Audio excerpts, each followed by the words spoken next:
Bom, pessoal, sejam bem-vindos aqui para mais uma edição do Café com Negociação. Como vocês viram, vocês que estão acompanhando a gente, vocês já perceberam que o formato está diferente. A gente fazia antes no StreamYard, nós fazíamos a gravação no YouTube e ficava lá no YouTube. Então, a partir de agora, a gente vai fazer eventos até menores nesta plataforma aqui no YouTube. Ele vai ser aberto para qualquer um que quiser assistir quando a gente lançar. Só que para assistir a gravação dele e dos posteriores que a gente fizer depois desse, aí a gente vai disponibilizar só para os membros do Clube de Negociadores, para prestigiar, né, os membros do Clube de Negociadores. O nosso convidado de hoje é o Marcos Vinícius de Freitas, é esse do meu lado, não sei como aparece na tela de vocês. O Marcos Vinícius ele é professor visitante da Universidade de Relações Exteriores de Pequim, na China. Ele é pesquisador sênior do Centro de Políticas Públicas para o Novo Sul, em Rabat, Marrocos. Professor visitante da Toulouse Business School, na França. Ele é formado em Direito pela Universidade de São Paulo, com mestrado em Direito, Economia e Relações Internacionais, pela Cornell University e Johns Hopkins University. Ele é professor visitante da Escola de Governo da Universidade de Oxford. Então, Marcos, muito bem-vindo ao nosso grupo, ao Café com Negociação. Muito obrigado, eu que lhe agradeço, Francisco e Cida, pelo convite tão gentil. Marcos, a gente tem uma curiosidade, que acho que todos nós aqui é uma curiosidade mútua. Como é que você acabou dando aula na China e você participa desses diversos grupos aí em países tão diferentes? Então, eu estudei uma época eu decidi que eu queria dar aulas, né? E aí eu estava procurando onde dar aula e eu tinha conhecido o embaixador Rubens Recupero num almoço do Fórum Econômico Mundial na Fundação Getúlio Vargas. E foi aí que eu comecei a minha carreira de magistério na FAAP, onde eu fiquei por 13 anos. E uma das coisas que eu me dei conta logo no início é que isso foi um erro meu, porque eu estudei nos Estados Unidos depois do fim da Guerra Fria, e eu comecei a estudar relações internacionais em 95, 96, não, em 96 até 2000. E naquela época eu estava apaixonado por petróleo, foi o que eu me dediquei, e comecei a estudar árabe. Só que eu deveria ter aprendido e ter estudado chinês na ocasião. Mas a China, até o final das décadas de 80, a gente falava muito da China, mas foi um erro meu de não ter percebido na ocasião que os americanos, na década de 90, já haviam elegido a China como o próximo concorrente. Isso estava muito claro que eles estavam falando na ocasião. E aí, quando eu começo a dar aula na FAP em 2007, eu notei que os alunos, ninguém falava de China, né? Era um negócio assim. Eu falei, como assim? A China está aí dominando o mundo, fazendo uma série de coisas e ninguém fala nada. E aí chegaram 2 alunos para mim que tinham sido orientados por um outro professor, isso no meu segundo semestre da FAP. Eles chegaram para mim e falaram, olha, o professor saiu, está saindo da FAP, e ele vai para Getúlio Vargas e a gente ficou sem orientador. E eu falei para eles, tá bom, eu posso ser orientador de vocês, se vocês quiserem. Qual é o tópico de vocês? Aí um falou de um assunto, um balance scorecard na cidade de São Paulo, e a outra falou de uma outra coisa. Eu falei, ó, isso aí é legal, tudo isso, mas vocês vão escrever sobre China.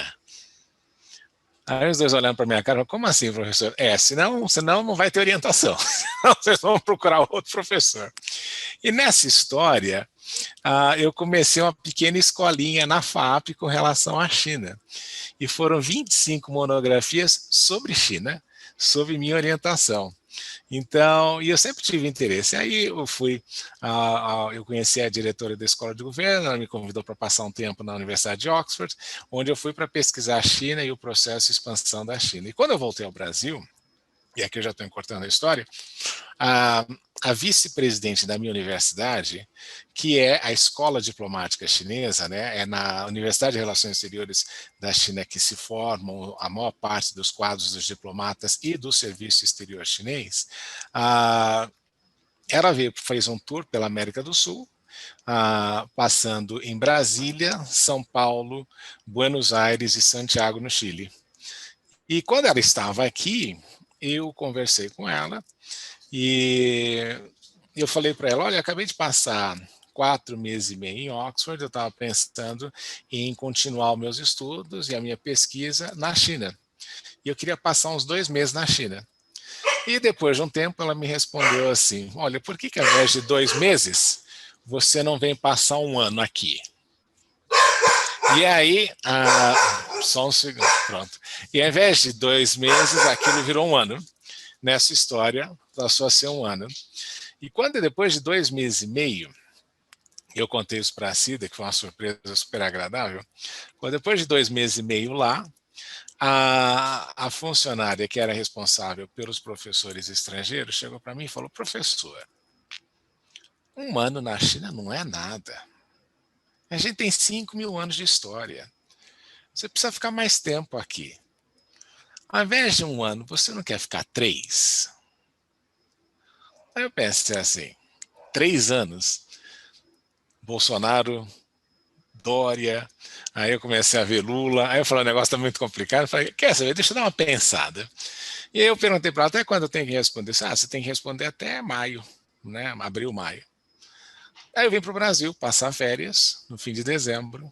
Quando eu volto em fevereiro, eu tinha aquele cartão bancário que é a Union Pay, né, que não só serve em alguns caixas do Itaú, mas eu não tinha verificado nada.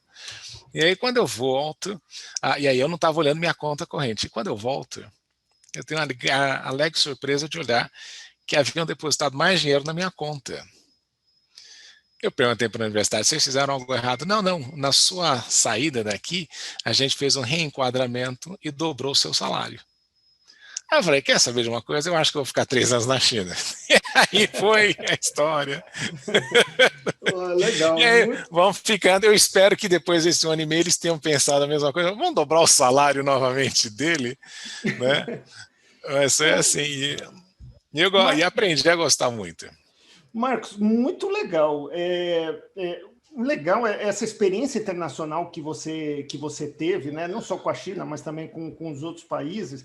Eu acho que você é a pessoa certa para contar para a gente um pouquinho o que você tem percebido em relação da situação da economia global, principalmente depois da Covid, né? A China, em particular, é um país onde se iniciou tudo e acho que o mundo todo está de olho na China também em relação e formando uma série de expectativas em relação a ela, né? Então, como é que você vê a situação da economia global depois do Covid e o que você acha que mudou no mundo dos negócios ou que vai mudar no mundo dos negócios?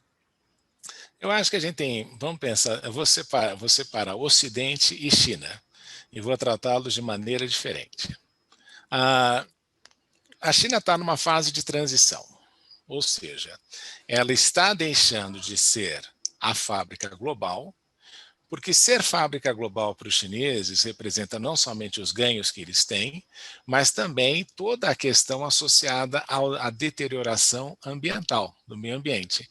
E existe uma preocupação hoje, críticas inclusive, né, o pessoal acha que na China ninguém critica nada, não, críticas à atuação do governo com relação à questão ambiental.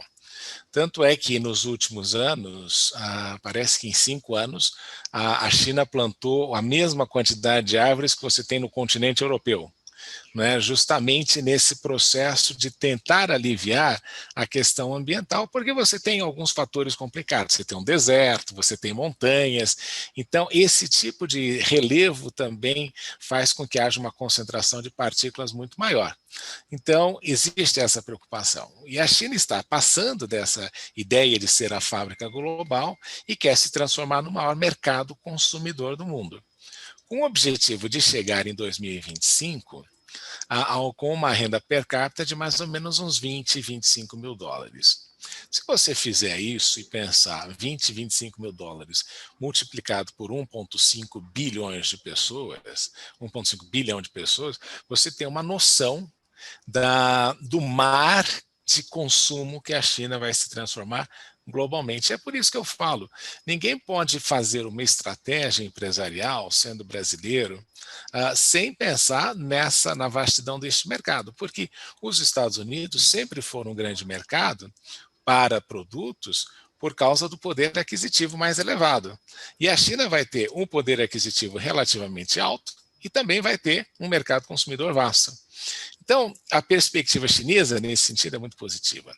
Agora, nesse processo de crescimento, a China internalizou algumas coisas. Poluição global, a questão do meio ambiente, e também os chineses colocaram para a mão de obra a sua população. Então, o preço da mão de obra mundialmente caiu.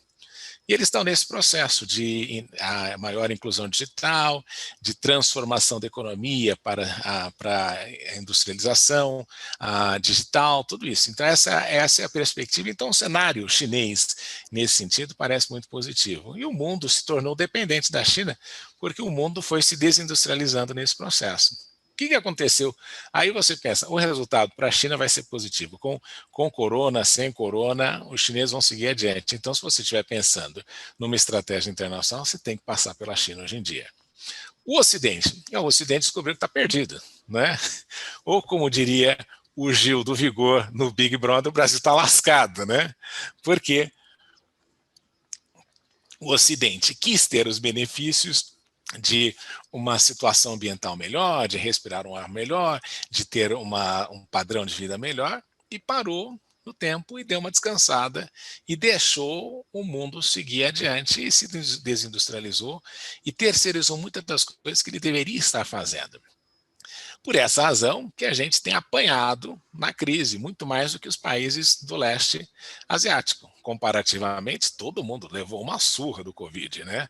Espanha levou uma surra do Covid, o Reino Unido, então, nem se fale. Estados Unidos, o país com a maior quantidade de mortos. Então, você nota aí o despreparo. E a gente notou que o Ocidente estava despreparado, menos qualificado, para enfrentar esse tipo de situação de crise. Qual é o resultado? Bem, nós demos aí, ao invés de caminhar, nós nem de lado caminhamos nesse processo, nós demos alguns passos para trás. Mas a economia vai recuperar, porque como a gente teve um lockdown prolongado, as pessoas não estavam consumindo. Então, você tem aí uma demanda retraída, e no Brasil aconteceu o seguinte, as pessoas não podiam consumir e também não podem viajar. E além de não poder viajar, o dólar subiu. Quer dizer, você criou não um céu de brigadeiro, internacionalmente um pesadelo, né? Mas domesticamente, para os produtores locais, você criou aí uma situação muito favorável, porque o consumidor brasileiro vai comprar, ele tem o dinheiro guardado, que ele não gastou, e ele vai começar a usar, e isso vai dar necessariamente aí um impulso na economia brasileira, e isso vai acontecer em todos os lugares. Então, você vai ver um crescimento do Ocidente nesse período aí, nos próximos 2 anos, que vai ser positivo. Mas o mesmo aconteceu, Francisco, com a gripe espanhola. Exatamente o mesmo fenômeno. As pessoas pararam de consumir, depois que alivia, consome, e você tem aí um período áureo de crescimento econômico. O problema, e aí é que vem o grande desafio, é que na gripe espanhola, quando isso aconteceu, o resultado que teve depois são as 2 guerras mundiais. Então, essa que é a grande preocupação, nesse cenário de você ter aí uma tentativa de guerra fria entre Estados Unidos e China, se nós vamos ter aí novos embates que podem ser complicados. Mas essa é a realidade que a gente está vendo aí nos próximos anos. E quando a gente pensa em relação à maneira de fazer negócios, né? Naturalmente, quando a gente olha para o cenário internacional, a gente olha para o Brasil também, e dentro desse cenário da economia global que você descreveu, existem diferenças na maneira de fazer negócios entre o Brasil e os outros países? Como é que você poderia pontuar esses elementos diferenciais? Aí eu vou te dar o elemento cultural, e aqui eu tenho a vantagem de ter estado em todos os continentes e tentado em todos eles fazer negócios. O brasileiro, ele tem 2 coisas que são importantes, não é? Ele tem um nível de flexibilidade maior e ele também tem um nível de informalidade maior. Isso é bom e isso também pode ser complicado. Veja só, quando você negocia na América Latina, e são espanhóis, né? A gente sempre fala, são descendentes de espanhóis. Qual é a diferença? Nós, luso, acho que nem aqui acho que nem tanto influência de Portugal, mas muito mais influência até mesmo da nossa história legislativa influenciada pela Itália, mas nós somos extremamente burocráticos. Comparado com a América Latina, nós somos muito mais burocráticos do que os outros países da América Latina. Só que eles são mais formais. Então, a documentação é mais formal, a forma de fazer negócios é mais formal, e a confiabilidade ela é estabelecida através das redes que você pertence. Então, por exemplo, eu morei na Venezuela e eu me lembro muito claramente disso. Você necessariamente entra numa rede. Então, eu conheço a Maria Aparecida, e aí a Maria Aparecida, é engraçado isso, você vê muito na Venezuela, na Guatemala, eu chego assim para a Maria Aparecida, Cida, meu carro quebrou. Ela fala, eu tenho um primo que arruma carro. Aí tá bom, aí você leva lá, aí você nunca sabe primo de que grau que é, mas é o primo da Maria Aparecida. Aí você chega para ela um dia e fala, olha, eu preciso fazer um terno. Ela fala, eu tenho um primo que é alfaiate. Então você entra numa rede familiar e você entende isso, esta valorização que você vê quando faz negócios, e você tem que tomar cuidado para não ficar refém de uma rede. Porque também quando você briga com um, parece que você briga com todos. Então, na América Latina, isso é muito recorrente quando você vai fazer qualquer tipo de negociação, e você observa isso, e eu vi isso na prática. Nos Estados Unidos, por exemplo, quando você negocia, já é diferente. O americano, se você disser para ele que seu pai é astronauta, ele vai acreditar. O que vai mudar é que as suas ações é que não vão corresponder àquilo que você diz que que justificaria aquilo. Então, no geral, é muito mais fácil você fazer uma negociação com os Estados Unidos. O grande problema é que você tem que estar disposto, isso eu comento sempre, a gastar um caminhão de dinheiro com advogado, ou você vai ter que ter muita gente boa para assessorar na parte legal, porque a questão legal nos Estados Unidos, como cada estado tem a sua própria lei, o que você nota ali é que o contrato faz leis entre as partes. Então, se você não tiver uma boa assessoria jurídica, você pode realmente entrar numa situação complicada no sentido não só da formatação, mas da execução do contrato. E não esqueçam de uma coisa também, isso é particularmente importante para quem é empresário. Ver se o Estado, nas ações civis, tem júri civil para determinadas questões. Porque isso é uma coisa que às vezes passa em branco, né? Uma coisa é você ter o seu caso decidido por um juiz, outra é você ter decidido o seu caso por um corpo de jurados. E a gente acha que não, mas muitas vezes a pessoa não observa. Mas existem muitos casos de corporações, e eu vi isso, que foram quebradas justamente pelo fato de ter um júri civil com aquelas condenações homéricas que existem nos Estados Unidos, como dano punitivo. Então tem que tomar esse cuidado quando você observa ali. Na Europa é diferente, na Europa é um pouco mais tranquilo, mas demora para pagar. Então, se você quer qualquer negociação com o europeu e você acha que vai receber, essa é a vantagem do americano. O americano te paga rápido. Não é? O europeu demora 3, 4 meses para fazer o pagamento. E é uma negociação mais devagar, porque os números são diferentes. Então, você tem uma situação menos... não tem o mesmo dinamismo que você enfrenta ali quando negocia com os Estados Unidos. Até mesmo porque na Europa você também tem períodos de negociação. Por exemplo, você negociar agora em julho e agosto é pedir para que o negócio não saia. Né? O europeu entra em férias e e ele entra em férias e esquece que durante 2 meses você não vai encontrar o cara, né, para fechar o negócio. Tudo mais ou menos para nessa época. Eu não sei, o Francisco, que mora na Espanha, pode dizer isso melhor do que ninguém. Mas existe, eu senti isso em todas as vezes. Eu falo, meu Deus, está chegando julho, está chegando julho. Então você já fala assim, é igual o carnaval para o Brasil. Falam do carnaval do brasileiro e do fim de ano, na Europa é a mesma coisa. Mas é claro, existem distinções entre você fazer negócio na Inglaterra e no norte da Europa e no sul da Europa. Mas aqui é um equívoco muito grande. As pessoas acham que o inglês se comporta como o americano e não é verdade.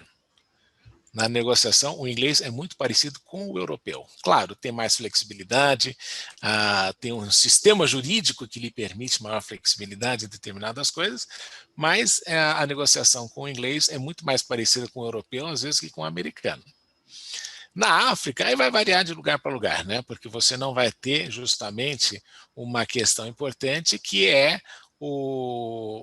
a regra do direito, né? Você tem que entender muito bem na África, quando você negocia e quando você faz qualquer coisa, que a proteção jurídica que você vai encontrar talvez não seja a melhor possível. Então, é nesse sentido que eu sempre falo, olha, aí você tem que pensar realmente como é que funciona a questão de arbitragem, né? Você tem que dar uma olhada no contrato, porque você não entende o negócio, você não conhece bem como funciona a negociação ali, e aí você tem que levar em consideração que tem que entender muito claramente como funciona o sistema legal do país em que você está. E, obviamente, você nota isso muito claramente. Países que foram colônias britânicas tendem a ter aí um nível maior de cumprimento contratual do que, por exemplo, nas colônias francesas ou portuguesas. Então, existe essa distinção aí cultural. Já na Ásia, você tem um oceano de diferenças. Por exemplo, negociar na Índia é um pesadelo. É simplesmente isso, você negociar. Eu fui uma vez para a Índia para fazer uma negociação que eu achava que ia cumprir, que eu ia terminar em 2 dias, eu fiquei 25 dias e não consegui concluir a negociação. Porque o indiano enrola, o indiano tem algumas características complicadas, e eu pensei que eu era o único que tinha problema com os indianos, e aí eu conversei com os japoneses não gostam de investir na Índia porque eles acham muito complicado. E aí quando você pensa, mas você sempre foram colônia britânica, tem o mesmo sentido de processo, de lei britânica, e aí um amigo meu, quando a gente estava discutindo sobre esta negociação, eu falei, e se tiver um problema, a gente entra com um processo? Aí ele se virou para mim e falou o seguinte, Marcos, você quer ter uma ideia do que é eternidade? Eu falei, quero. Entra com um processo na Índia. Aí você vai entender o que é eternidade, porque duram anos, e a própria expressão burocracia, o red tape, veio da Índia. E é isso mesmo, eles são extremamente formais, e tem aquela complicação, porque o indiano às vezes quer ser inglês em algumas coisas, mas ele é indiano em outras, então tem essa dificuldade. Na China já é outra coisa, na China você paga tudo antecipado, né? E na China você espera que o cara entregue. E no geral ele vai entregar, né? No geral essa é a coisa boa de entregar. Mas o problema que você tem ainda na China é a questão do controle de qualidade, que melhorou muito, muito, muito, muito. Isso é uma grande contribuição dos Estados Unidos e dos europeus para os chineses, porque a gente tem que lembrar o seguinte, né? A China, 40 anos atrás, era um país comunista. Hoje não é da mesma forma, mas era um país um país campesino. Como é que você quer que um país de campesinos, em 40 anos, tenha um controle elevadíssimo de qualidade? Não é verdade. Não vai acontecer. Então, o controle de qualidade é essencial, porque na China, se você pagar 1 yuan, você tem um produto. Se você pagar 1.000 yuans naquele produto, você vai ter outro produto completamente diferente. A qualidade é determinada pelo preço que você quer pagar e pela supervisão que você quer fazer. Agora, o chinês, nesse sentido, ele entende que para melhorar, ele precisa melhorar a qualidade do seu produto. Então, e ele até aceita, e aí o pessoal fala, mas ele rouba a tecnologia, mas ele está roubando a tecnologia para entregar um produto melhor para você no futuro. Então tem essa característica. E por fim, um dos lugares que eu mais gosto é o Japão, né? O Japão é sensacional, mas tem toda aquela formalidade, né? O cara nunca vai fechar negócio com você de primeira, ele tem que levar você para beber, e aí ele vai passar horas conversando com você para te conhecer, para saber toda a sua história. E muitas das coisas, é engraçado isso, no Japão, você não conclui numa mesa de negociação, mas você conclui num restaurante à noite bebendo. Então, são características que são muito peculiares.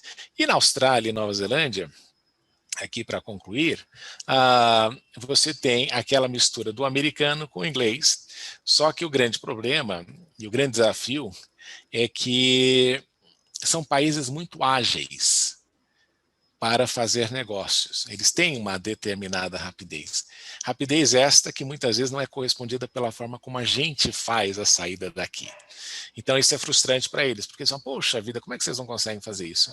Né? Porque eles, por serem países menores, eles conseguiram fazer algumas mudanças na forma de atender as demandas. Então são características aí que a gente enfrenta à medida que vai negociando pelo mundo. Você comentou que hoje está favorável para o mercado interno brasileiro. Só que em algum momento isso muda, né? Em algum momento vai estar favorável para a gente se lançar no mercado externo. Então, dadas essas diferenças todas, né, essa diferença multicultural que a gente encontra, que elementos você consideraria fundamentais para entrar nesse mercado estrangeiro? Eu diria três coisas, né? E eu falei sempre, e eu via muito isso, quando você decide se internacionalizar, isso não é você pegar o cara que fala inglês na empresa e falar, você que vai cuidar desse setor, não é? Porque você tem que fazer uma série de coisas. Primeiro, o domínio do idioma. E o domínio do idioma, você tem o inglês, né, que é a língua fundamental, nessas negociações, mas é importante também você ter uma dedicação à língua local, até porque facilita culturalmente em alguns aspectos. Mas quando você vai internacionalizar, a primeira coisa é você entender a língua ou ter muito claro o idioma e conhecer bem o idioma. E outra coisa que eu falo é por mais complicado e por mais caro que seja, a assessoria legal no início é importante. Porque você pode terminar numa situação extremamente complicada. E para isso você precisa ter, e aquela frase seguro morreu de velho, é realmente importante o seguro, né, para você ter sucesso na negociação. Eu conto sempre um episódiozinho que aconteceu comigo alguns anos atrás. Eu consegui, por uma sorte do destino, fazer exportação de PET, sabe? Aquele plástico reciclado. Só que o plástico reciclado brasileiro não tem qualidade para entrar nos Estados Unidos, porque o nosso plástico reciclado, PET, ele vem de lixão. E no lixão, como ele está em contato com o solo, ele pega a cor do solo e, em razão disso, na época, você não conseguia exportar porque o processo para limpar o negócio era mais complicado. Mas a gente conseguiu fazer um negócio com uma empresa americana de granulados. E aí, né, aquela coisa, vamos encher o container, né? Quantas toneladas cabem no container de pig bag? A gente colocou 28 toneladas. E é tudo de pig bag, aqueles negócios enormes. E na última tonelada, esse eu nunca me esqueço, porque eu estava vendo o estufamento, né, do container. E eu nunca me esqueço dessa história. Eu estava lá vendo o cara colocando com aquele carrinho, e no final não estava fechando o container. Aí o cara pega o carrinho dele, dá uma pancada na porta, empurra com o carrinho e consegue fechar o container. Aí eu perguntei para ele que o container ia para os Estados Unidos, para Miami, e depois de Miami ia para o lugar que a gente queria mandar. Aí eu perguntei para ele, mas espera aí, e se quando abrir cair o negócio? Aí ele falou, aí o problema não é meu. E de fato virou um problema, né? Porque quando chegou em Miami, E aí vem aquelas coisas que você aprende na marra, porque você não se preocupou em fazer a lição de casa. Aí eu aprendi uma coisa. Quando chegou lá, o container tinha 28 toneladas. Só que nas estradas de Miami, o limite de peso é 22. Então, o que você tem que fazer? Você tem que tirar a mercadoria do container. Olha aí, todo o seu dinheiro, toda aquela margem curta que você tinha, indo embora, né? Indo embora. E aí, aí o cara fala, olha, a gente vai ter que tirar 6 toneladas para colocar. Tá bom, vai, vamos fazer isso, precisa comandar, né? E quando o cara me abre o container, cai um pig bag gigante em cima do operador, que quebra as 2 pernas. Aí eu falei, não só não vou vender mais nos Estados Unidos, como se eu for na próxima vez eu vou ser preso. E por sorte a gente tinha feito aí uma cláusula de seguro que cobriu algumas coisas nesse sentido. Mas, então eu falo, as pessoas erram e elas podem perder muito do negócio justamente por desconhecer peculiaridades. No Brasil, você transporta, porque a gente tende a projetar o que nós temos aqui e acha que todo mundo faz igual. No Brasil, você coloca 28 quilos, 28 toneladas na estrada e ninguém fala nada. Né? Às vezes agora para em alguns lugares, mas nos Estados Unidos não, é 22 e não tem o que fazer. Então, acho que esse aspecto aí de você fazer um pouquinho da lição de casa é importante. E terceiro, entender que ninguém trabalha de graça, isso os chineses me ensinaram. Né? Muitas vezes a gente é levado àquela história do success fee, me paga se tiver sucesso, tudo isso. Na China, eles falaram não, né?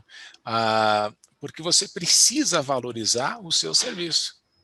E se você não valoriza o seu serviço, por que o outro vai? Então a gente aprende algumas coisas assim, a experiência vai te ensinando. Porque às vezes o cara fala, eu quero fazer de graça. Outro dia eu estava na Geórgia, na República da Geórgia, e estava conversando com um cara que estava montando um negócio, e ele falou, professor, como é que eu faço aqui? Eu falei, vou te dar o primeiro conselho que eu aprendi na China, nada de graça. Né? Porque se você fizer de graça, você vai trabalhar de graça por muito tempo e vai ver que o reconhecimento do seu trabalho não vem. Né? E você precisa alimentar as crianças. Eu falei, não dá para você chegar para a Enel e falar, olha, eu tenho um contrato aqui de success fee, quando eu ganhar eu pago a eletricidade. Não funciona assim. Então, eu acho que são características importantes quando você faz aí qualquer tipo de negociação. Você falar o idioma, né? Você buscar entender um pouco da cultura, mas também das regras, que são importantes. Em terceiro lugar, você entender que não pode ficar trabalhando de graça, porque não dá, né? Mas, Marcos, eu fico pensando aqui que pode ser difícil, né, a gente fazer isso sozinho. Se eu estiver no Brasil, por exemplo, quiser fazer negócio com a Índia, né, sem conhecer nada, de repente, conseguir uma aliança na Índia poderia facilitar. Como é que a gente faz para construir essas alianças internacionais quando a gente não conhece bem o mercado e que nos ajude a entrar nesse mercado? A primeira coisa é você não achar que você vai ter o consulado do Brasil para te ajudar lá. Esse é o primeiro equívoco que você vai cair no golpe de achar, não, mas tem um consulado brasileiro para ajudar. Não, não funciona assim. Né? Então, eu sempre sugiro o seguinte, não tinha aquela música, né? Todo artista tem que ir onde o povo está? Né? A mesma coisa, se você vai lidar com o indiano, você tem que começar a procurar, no Brasil, Câmara de Comércio Brasil-Índia, ou ir no consulado da Índia aqui. Isso não significa que você não vai cair na mão de picareta, hein? Mas você precisa de validações.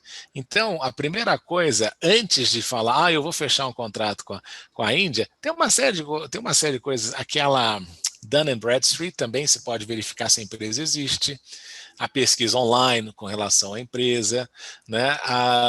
E ir montando um network à medida que você vai viajando também. Eu sempre falo, né? Participar de feira internacional, às vezes não é nem só para você vender, mas principalmente para você trocar cartão e conhecer gente. Porque no fim das contas, são as pessoas que você conhece que vão lhe abrir e ajudar no mercado. Não é? E obviamente você vai entender que toda pessoa que você for contar vai pedir uma remuneração. Isso, a, a, co- a, a comissão, ela faz parte desse processo de conhecimento do mercado. Obviamente que daqui a alguns anos, quando você já tem a experiência necessária, talvez você não precise disso, né? Quando você já estabeleceu aquilo que os chineses chamam de guanxi, que é o relacionamento. Quando você já estabeleceu o relacionamento, você já não precisa de intermediários, mas os intermediários são importantes, mas você precisa passar a conhecê-los a partir da sua base, né? E não achar. Eu sempre digo isso, né? O mensageiro também tem que ser compatível com a mensagem.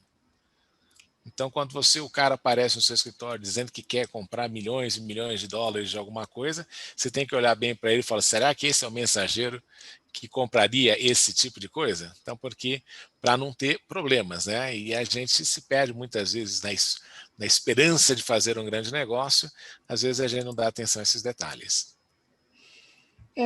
Assim, você acha que tem alguns mercados que são mais difíceis do que outros para poder trabalhar? O que tornaria difícil esses países, esses mercados? Primeiro, se você tem pouca gente que fala inglês, né? Na Índia você tem muita gente que fala inglês, mas é muito complicado de você fazer o mercado, porque você tem outros fatores, você tem a cultura que é diferente, você tem a situação econômica. A primeira coisa que eu sempre falo e explico também, você tem que ver se o país tem controle de capital, não é? Se você vai conseguir mandar e receber o seu dinheiro. Porque às vezes o cara não vê isso também. A coisa mais importante é você mandar o produto e receber o dinheiro. E ter a carta de crédito. E às vezes verificar se a carta de crédito funciona. Então, mas isso a Cida pode dar aula sobre melhor do que eu. Mas você tem que olhar nesse processo quais são alguns impeditivos que às vezes a gente para pensar, e às vezes não analisa isso, mas a questão política e econômica de alguns países é realmente importante. Você hoje em dia venderia coisas para a Venezuela, né? Para receber em bolívares, né? Aí você tem, mas você tem que montar uma estrutura assim infernal, porque você vai ter que montar via Miami ou via Estados Unidos, e a gente nunca sabe, é isso que eu sempre falo, toda vez que eu vendo alguma coisa para a Venezuela, eu sempre digo para eles, eu não sei como vocês fazem, mas o dinheiro chega. Mas você tem que entender que existem uns meandros aí, que se você entrar no contexto local, você vai perder o negócio. Então, existem países que são complicados, né? Os países africanos, não todos eles, você tem a África do Sul, Marrocos, por exemplo, é um lugar não fácil de fazer negócio, mas é um país que você tem aí um nível de ocidentalização que é mais fácil de você conseguir algumas coisas. Mas a Turquia também, mas também você tem outros fatores que são complicados na questão negocial com eles. Mas é isso que eu falo, você tem que olhar primeiro a situação política e econômica do país, ver se tem restrição ao pagamento, e aí você vê quais são os mais complicados. Eu sempre digo, a Índia é um país complicado de fazer negócio. Alguns países, Egito é meio complicado de você fazer negócio. Então você vai variando aí, mas isso você. Aí eu também não posso te dar o mapa do ouro, Francisco, porque senão fica muito barato. Tá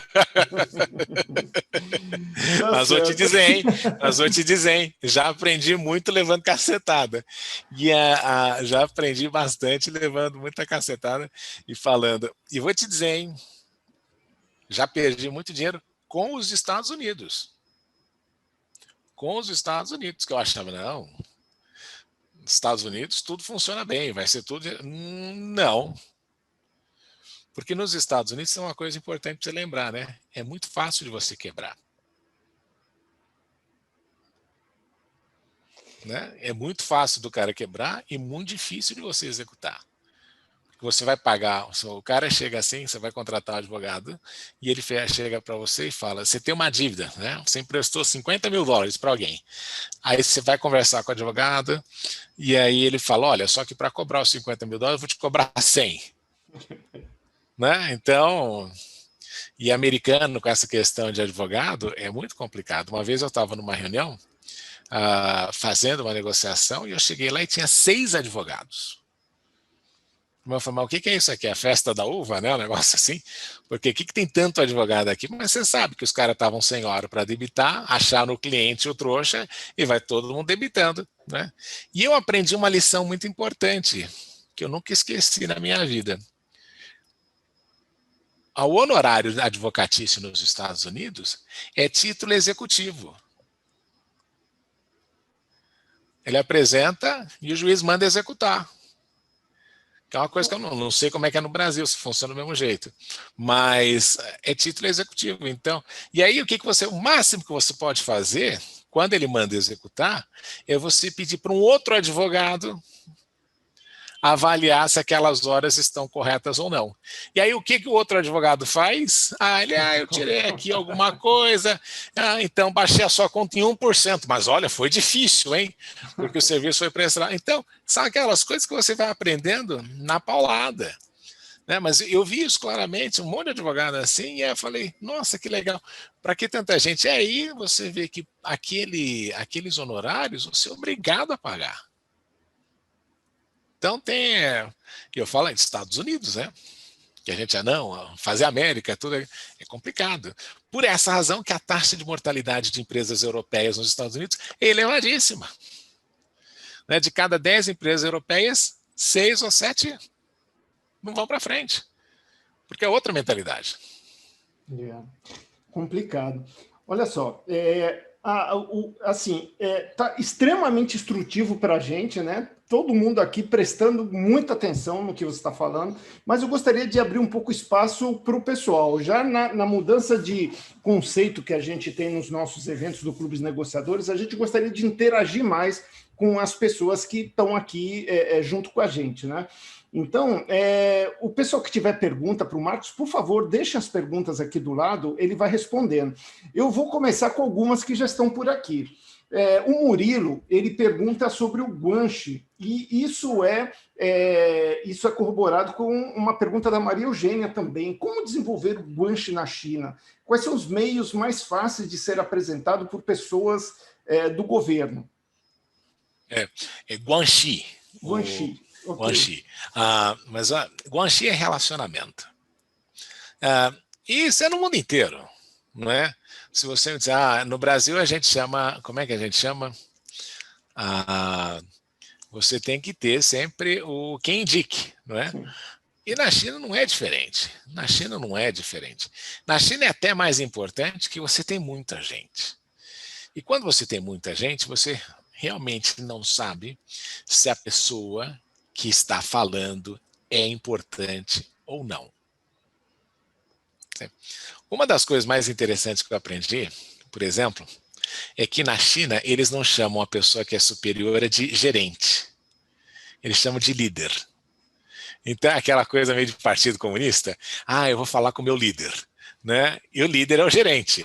Mas o líder é o que tem a capacidade de tomar a decisão para aquela coisa, para aquele sentido. Então, como é que você identifica, né, quem é o líder?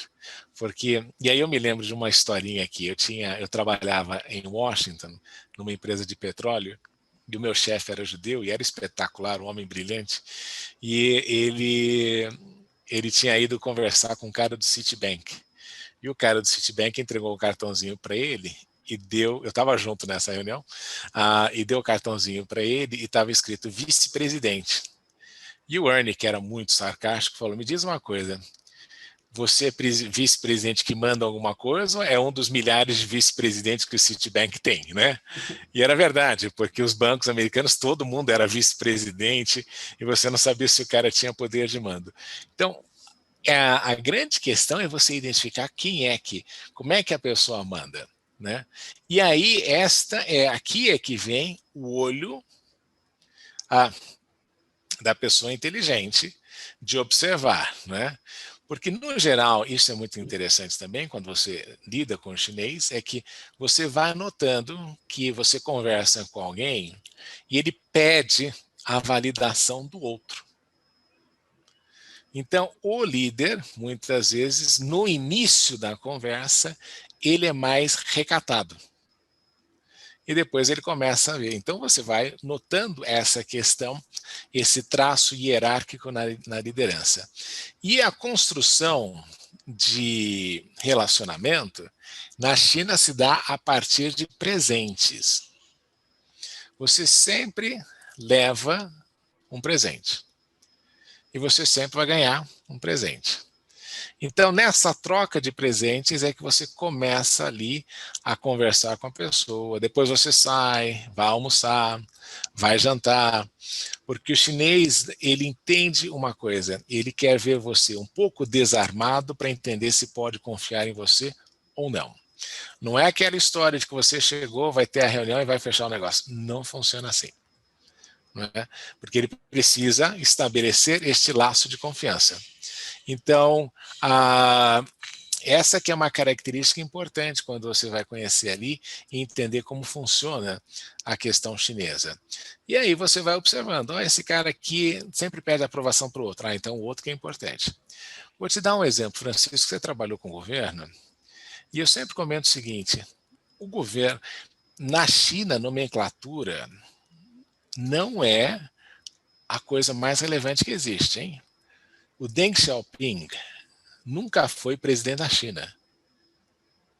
Ele era o líder do comitê, se eu não me engano, militar, e depois de outra função. Né? O secretário do Partido Comunista, o secretário do partido, nas municipalidades, é mais importante que o prefeito. E aí, às vezes, você vê o cara falando, não, eu estou conversando com o meu homólogo aqui, o cara que faz a mesma função que eu, mas não é importante. Quem toma a decisão não é ele.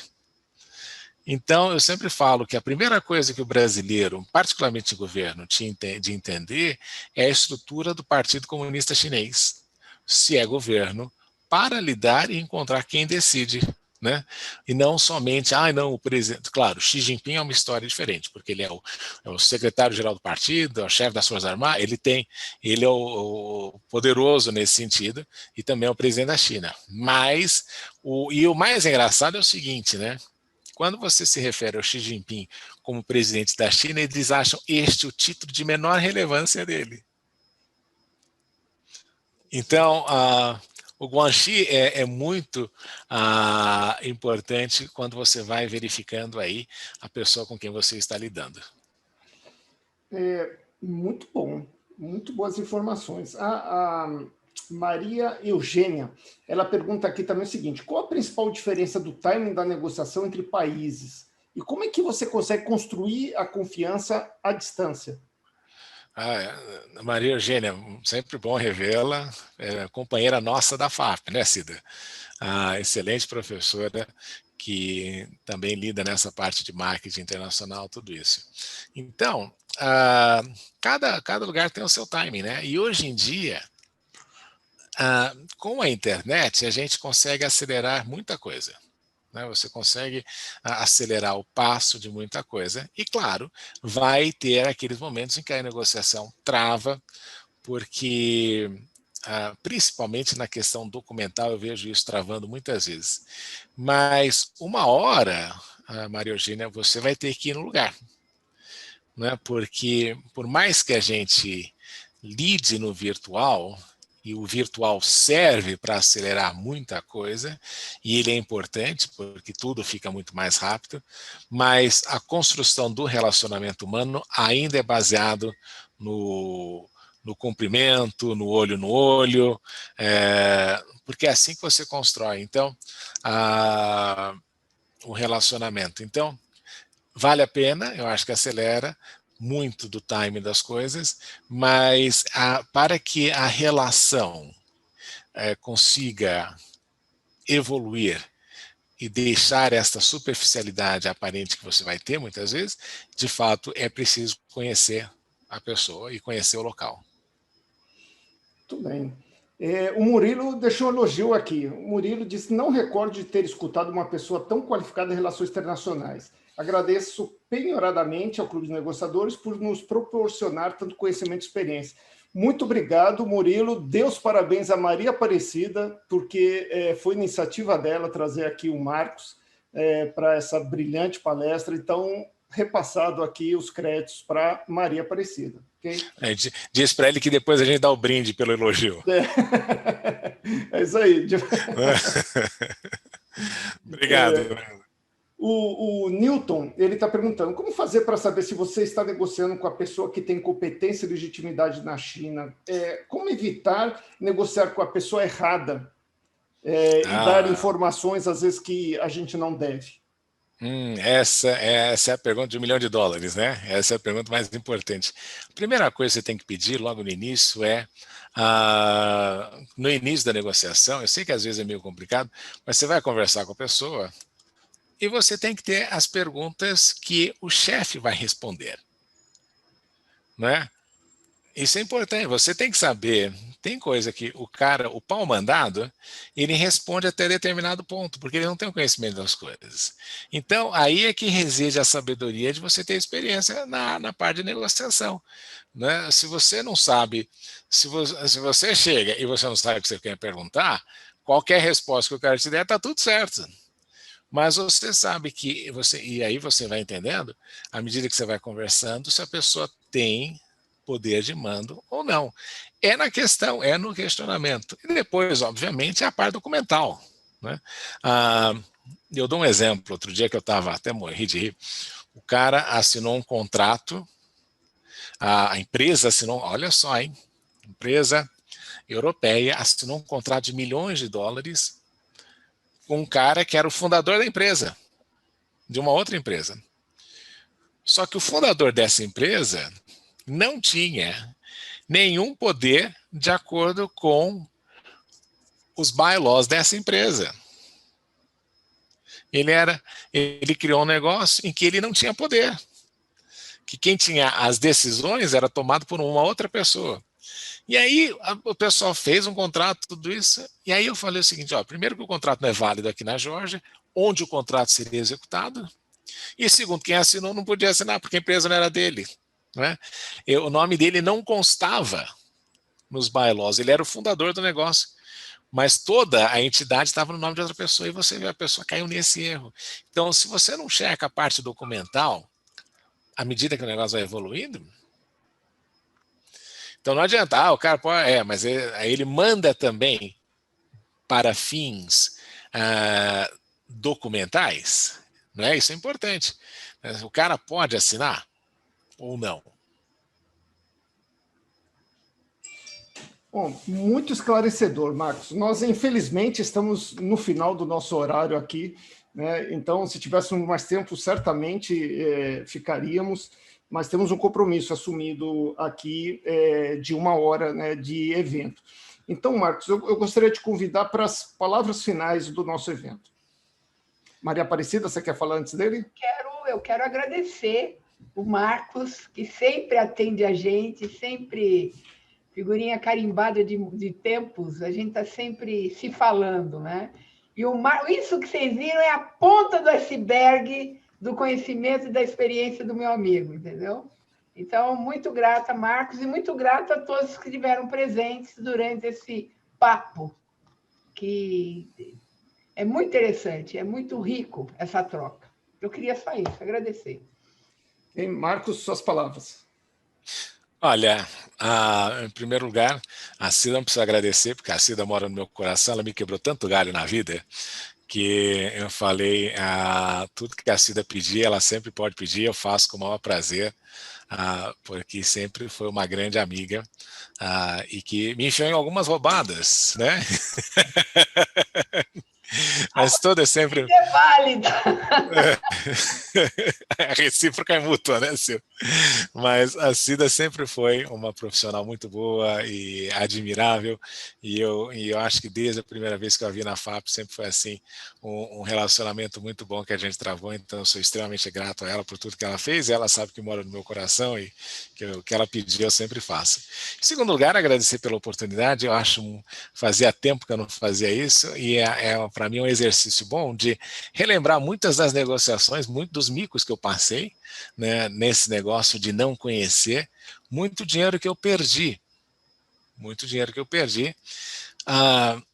porque o que eu acho importante é que quando você embarca para algumas coisas, a gente precisa de um pouco de mentoria. Porque se você não tem isso, você não conhece o mercado, você não sabe como fazer, você não sabe como se portar, né? E quando a gente vem vejam só, alguns países, por imagem, as pessoas já imaginam que vai ser tudo sério, que vai ser de algum jeito. E quando você vem do Brasil, a gente também tem aí algumas percepções que precisam ser combatidas. Então, é por isso que eu falo, né? Seriedade no horário, o horário que você chega, o horário que você faz as coisas, isso é relevante, é muito relevante. Mas eu agradeço pela oportunidade, justamente pela possibilidade de relembrar, né, algumas das coisas que eu já fiz e pensar que o Brasil pode muito e precisa de gente qualificada para levar o país adiante e levar a sua mensagem e os seus negócios e as suas empresas pelo mundo. Bom, Marcos, em nome do Clube de Negociadores, reforçando aí a colocação da Maria Aparecida, eu gostaria de te agradecer imensamente por esses momentos que nós tivemos aqui. Você trouxe muito conhecimento relevante, todos nós estávamos prestando atenção, uma atenção muito grande em tudo que você estava falando. Tenha certeza que todo esse conhecimento entrou e foi absorvido por cada um de nós. Então, agradeço imensamente você ter aceitado o nosso convite.